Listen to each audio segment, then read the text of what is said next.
পুলসেরাত মানে কি? গুরু নানকের পীর বাবা বাহালুল দানা বলছেন, এবং অলি আল্লাহরা বাবা শাহ সুফি সদরুদ্দিন আহমদ চিশতি বলছেন, আমার দয়াল মুর্শিদ কেবলায় আলম বলছেন যে বাবা পুলসেরাত হচ্ছে তোমার অন্তরের মধ্যে সূক্ষ্মেরও সূক্ষ্ম যে কামনাটা, সেইটাই। এই সূক্ষ্মেরও সূক্ষ্ম কামনাটাকে ছিন্ন করো, সূক্ষ্মেরও সূক্ষ্ম পর্দাটাকে ছিন্ন করো। অনেহারা বানায় দিছে পদ্মা সেতুর মতো, মনে হয় একটা ব্রিজ থাকবে যার নামের উপরে, পুলসেরাতের ব্রিজ, দৌড়ায় ভার হয়ে যাবেন। হীরার থেকে ধারালো, চুলের থেকে চিকুন, সেটা কি? সূক্ষ্ম কামনা, যেটাকে ধরাই মুশকিল। ওই ব্যাখ্যা তো আমরা পাইছি যে ওই ফুলসেরাত ফুলটা এলো এরকম চিকন। না, এটা তো সত্য যে চুলের থেকেও চিকুন, হেরার থেকে দাঁড়ালো, সেটা কি? আমার সূক্ষ্ম কামনা বাসনা, সূক্ষ্মেরও সূক্ষ্ম কামনা বাসনা, সেইটা ব্যাখ্যার পার্থক্য এই জায়গায়। যার ধারে শত শত মানুষ, শত শত জীব মরতে পারে, এত ধারালো। দেখেন না শক্তির পূজা যারা করে, ক্ষমতার জন্য তারা কি না করে, একটা দেশ ধ্বংস করে দিল। সম্পদের পূজা যারা করে, সম্পদ লুইটানো হলে মানবাধিকার প্রতিষ্ঠার লেগে কামানলে এখন লাগে। মানবাধিকার প্রতিষ্ঠার লেগে তুই ঈসা পাঠাইবেন, মুসা পাঠাইবেন, তাই না? মাওলা আলীরে পাঠাবেন, মাওলা হাসান হুসাইন রে পাঠাইবেন, খাজা গরিবে নওয়াজ রে পাঠাবেন, বড় পীরে পাঠাইবেন, তাই না? আর আপনারা মানবাধিকার প্রতিষ্ঠার লেগে দিয়ে মিজাইল পাঠান, এটার থেকে হাজার গুণ স্বাদ। এই ভাত মাছ খাইলে গ্যাস ফোম করে, গ্যাস্ট্রিক হয়, পেট খারাপ হয়, বদহজম হয়, কিন্তু এই হুরের সেবা নিলে তো কোনো বদহজম হইব না, পেট খারাপ হইব না, কোনো কিছু নাই, আছে নাই তো। তো কাজেই এর জন্য মানুষ পাগল। দেখেন আজকে আমরা যারা জান্নাতে যাওয়ার জন্য পাগল, আমরা কি রবের দিদারের জন্য পাগল না? এই যে আমরা যে ওয়াজ নসিহত আলোচনাগুলো শুনি, আমরা সর্বোচ্চ শুনি খালি জান্নাতে খাবারের, আর আমাদের যে নসিবে হুর আসবে 70টা, সেই সেবা। তাইলে লাস্টের স্টেজটা তো এই যায় যৌনতাই দেখা যাচ্ছে। হ্যাঁ, ওটা তো যৌনতা কম যাবো না, ওটা একটু সহিশুদ্ধ ভাবে কইতে হইব। ওটা যৌনতা মিলন, মহামিলন, সঙ্গম, কিংবা আরও শুদ্ধভাবে আমার জানা নাই কেমনে কয়। তো সেইটা বছরকে বছর থাকবেন, কোনো প্রবলেম হইব না। তো এটা তো একটা অত্যাচারের মতো আমার কাছে লাগে, যে একটা কর্ম সারাদিন ভরা যদি করে, সারাদিন যদি আপনার কেউ খাইবার দেয়, এটা খাওয়ানো হইব না, আপনার লাজাব হইব। তখন সারাদিন যদি একজনের তুই খালি সারাদিন সালাম দিবি, আসসালাম আলাইকুম, আসসালাম, যারা দিবি তারাই চালান, এইটাও তো একটা শাস্তি। সুখ কোনটা?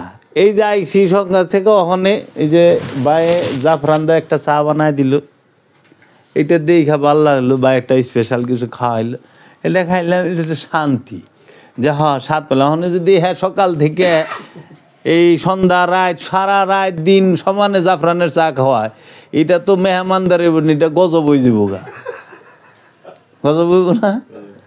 ওই একটা গল্প শুনছিলাম যে আইলা না পুত্রা মোলার দিনে,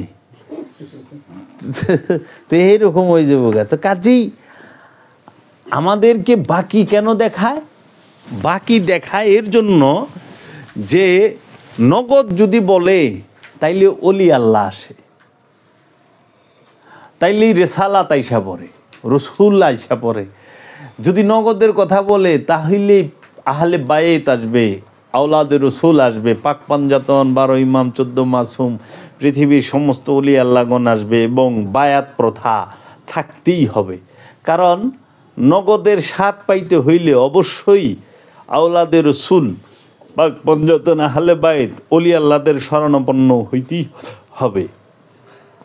এখন তখন আর দ্বিতীয় যে একটা এই আছে, যে আমাদের সমাজের মধ্যে একটা ধর্মটা প্রচলিত আছে, হইলে একটা মোল্লায়াত, মৌলবী মুন্সিদের দ্বারা, আর একটা হইল পীর ফকিরের দ্বারা, অলিয়া উলিয়ায়ে কেরামের দ্বারা।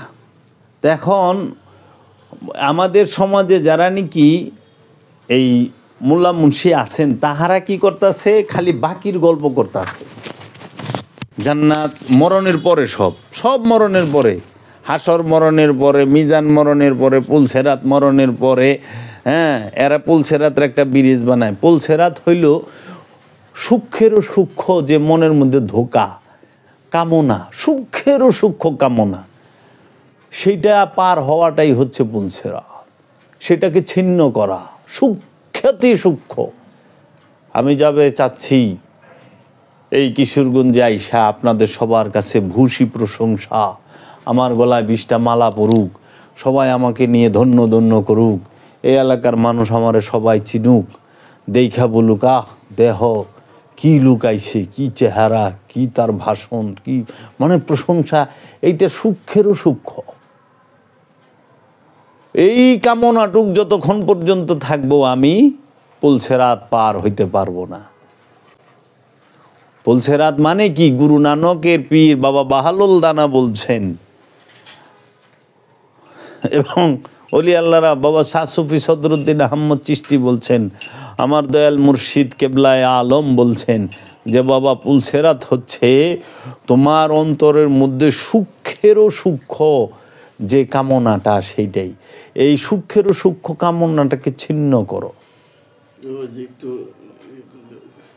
এই সূক্ষ্মেরও সূক্ষ্ম কামনাটাকে ছিন্ন করো। আপনারা খান, আমি একটু ঠান্ডা হইলে খান। সূক্ষ্মেরও সূক্ষ্ম পর্দাটাকে ছিন্ন করো।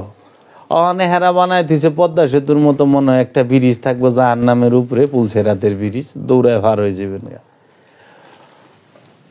হীরার থেকে ধারালো, চুলের থেকে চিকুন, সেটা কি? সূক্ষ্ম কামনা, যেটাকে ধরাই মুশকিল। ওই ব্যাখ্যা তো আমরা পাইছি যে ওই ফুলসেরাতের ফুলটা এলো এরকম চিকন। না, এটা তো সত্য হ্যাঁ, যে চুলের থেকেও চিকুন, হেরার থেকে দাঁড়ালো। সেটা কি? আমার সূক্ষ্ম কামনা বাসনা, সূক্ষ্মেরও সূক্ষ্ম কামনা বাসনা। সেইটা ব্যাখ্যায় পার্থক্য এই জায়গায়।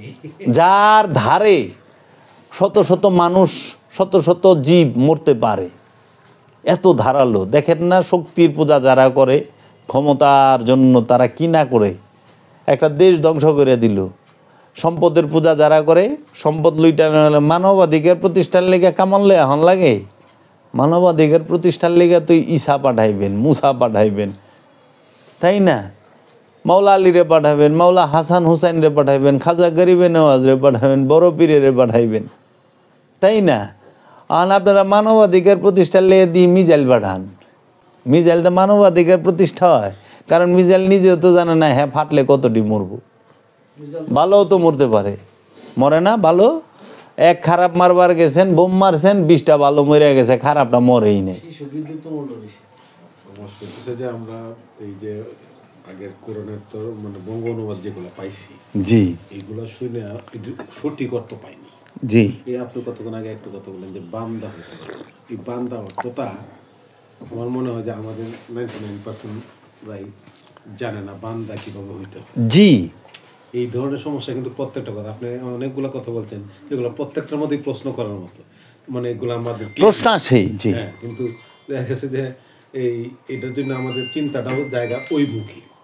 এখন বান্দার কথা যদি আপনি বলি, এই যে খুব সুন্দর একটা করছে যে বান্দা, বান্দা মানে কি? বান্দার আরবি হইল ইবাদ। আব্দুল্লাহ ইবাদ, আব্দুল্লাহ মানে আল্লাহর বান্দা, ইবাদ মানে বান্দা। বান্দার সঠিক ইটা হইল দাস, বাংলায় দাস। অনেক দাস কি? দাস কারে কয়? আপনার বাড়িতে যে কাম করে সে কি দাস?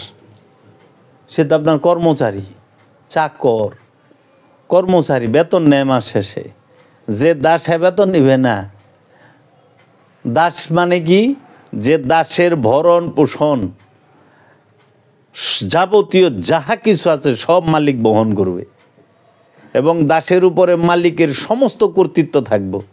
মানে আপনার বাড়িতে যে, আপনার দোকানে, আপনার ফ্যাক্টরিতে, আপনার কোম্পানিতে যে চাকরি করে, হ্যাঁ সমস্ত কিছুর উপর আপনার অধিকার আছে না? হ্যাঁ এনি টাইম চাকরি ছেড়ে দিয়ে যায় পারেগা, আর আপনারই তো গ্যারান্টি নেই হ্যাঁ আপনার ভালাইতে যাবো গা।